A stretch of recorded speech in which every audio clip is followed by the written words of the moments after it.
Picture on the big stick. It's Foxy 99. I'm Baze Jr. And joining me today in the studio is Brandon Price from Fayetteville Urban Ministry. And with today being Father's Day, we're just having a conversation about being dads. Just a good old conversation. You know, Baze, I'm reminded, I have a really funny story, but I really want to ask you this question. Okay. Like, you and your dad are close. Yeah.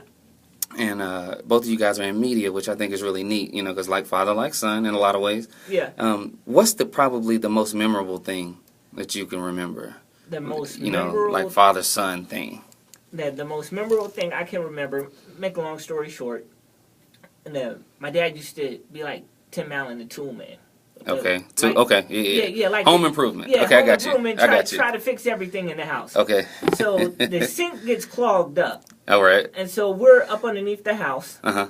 And as he puts the monkey wrench on the pipe, I'm holding the lamp. Mind you, I'm 8. Okay. And So you little. Yeah, his extension cord running back about 100 all the way to feet. the house. Yeah. In the pitch black.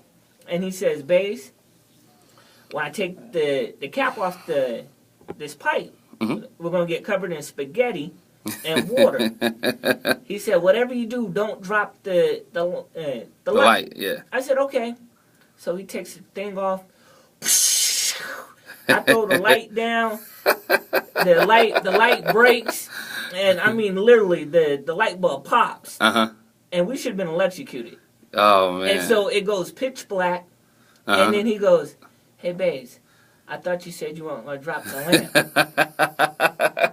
And then I'm like... You're 8 years old. Yeah.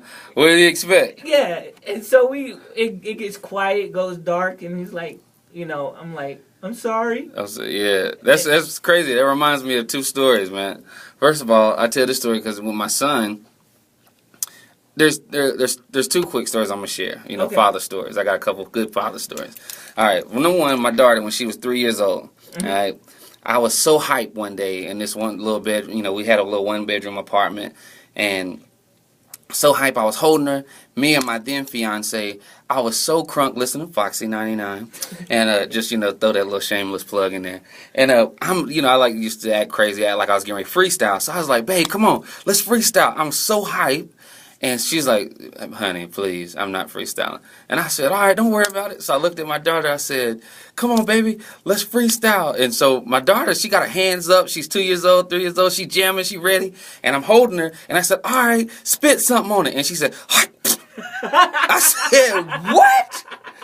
I almost dropped the baby. Like I said, she took it literal. It's so funny. Yeah. All right, next story I got for you. My son, this is a couple weeks ago. So the burner on the bottom of my stove went out. And so I'm thinking, all right, it looks simple enough when I went to go buy the burner. I'm gonna take it out and put it back in. Well, I forgot to unplug the stove, okay? This is, my wife, oh my God. Anyway, so I'm down. My son, like you, was holding the light, looking into the stove.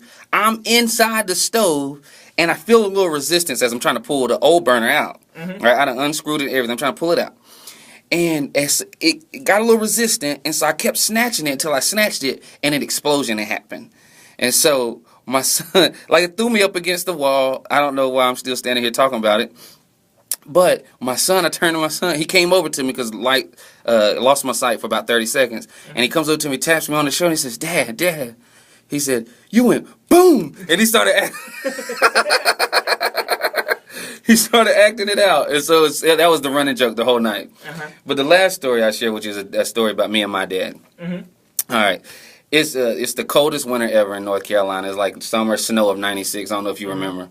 But I might have been, I don't know how old I was, but I won't share that part. I won't let you how old I am. But anyway, so I lived in trailer park, so everything was frozen. The pipes was frozen, and we lived on kerosene heat. And so the closest store, I lived in the country, closest store was about 3 miles away. And so me and my dad, we got the 5-gallon, kerosene jug, and we walking in the snow, to me up to my almost chest at the time, and we just trucked all the way to the daggone store, taking turns holding the gas jug full of kerosene. And that was when kerosene, before it was like pink or whatever, so it just was clear. That was how long ago it was. But that was one of the most memorable times because that was me and my dad just walking. And back then you walking 3 miles, that's about a couple of hour walk. and there and back. Yeah. And so that was, it was just time. And now, as a grown man, I know that my love language is time. It's the one thing you can't buy, you can't replace, and you can't do all over again. Mm-hmm. So when I give somebody my time, that's me giving them my love, because that's how my father, that's what I wanted for him so much, And now, as two grown men, I'm able to get all that I want.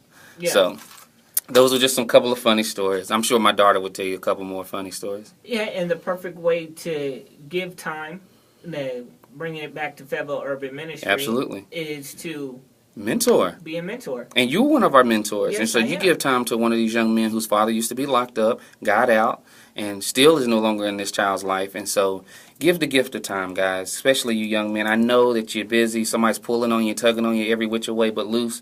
But if you have 8 hours a month to give to a young man to help change his life, and not be a father figure to him, but be a male figure to him, and change that life, that's what really it's all about. Yeah, and matter of fact, we went horseback riding a couple of weeks ago. Oh, man. And it was so funny because at first he didn't even want to participate. Right. And then I literally had to drag him away from the horse. When it was time to go. When it was time to go. Yeah, well, see, your particular mentee, like, he struggles a little bit with his, his weight. And so he's thinking, I'm too big to do this, that, and the other. And so it's a self-conscious thing. But the way that you do it in such a way that it makes it easy. Yeah. And so, I mean, because you used to be a nice sized guy. I don't think that's a secret. But you lost a lot of weight now. Yeah. And you're slimming down and 45 pounds. Hey, you down? Yeah. You're gonna waste away pretty soon here. Yeah. But and congratulations to you on that, man. Thank you. But I appreciate the job that you do with him, because although you may not be a father figure to him, you are a male figure to him, and that means a great deal to him. So. More of the bigger pictures on the way. We're talking to Brandon Price from Fayetteville Urban Ministry. It's a big stick. Foxy 99.